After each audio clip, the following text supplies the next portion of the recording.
তো হামস্টারের daily combo last option বাকি আছিল ক্লেম করার জন্য। তো এটা প্রায় 50%-এরই এটা লক। তো এটা আনলক করে মানে কীভাবে ক্লেম করতে হয় এটা আমি দেখাবো। তো এখন স্পেশালি গিয়ে দেখি সেটা লক কিনা আনলক আমি দেখাচ্ছি। তো নিউ কার্ডে গিয়ে দেখি তো না, এটা তো এখনও পর্যন্ত লক, কিন্তু এটা আনলক কীভাবে করব।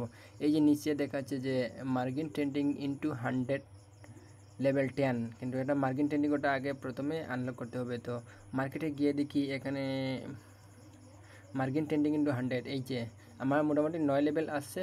তো আরেকবার মানে যদি বাই করি তাহলে অবশ্যই 10 লেভেল যাবে, 10 লেভেল গেলেই এটা আনলক হয়ে যাবে।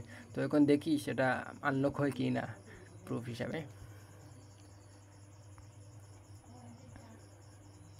তো এখানে দেখা যাক কি হয়। তো এখানে দেখি 1 ঘন্টা পরবর্তী লেভেলে 2 ঘন্টা পরে মানে আর লেভেল বাড়াতে 2 ঘন্টা পরে আসবে। দেখি তো এটা আনলক হয়েছে কি না। স্পেশালে গিয়ে দেখি আমরা আনলক হয়েছে কি না। হ্যাঁ, তো আনলক হয়ে গেছে। তো এখন আমি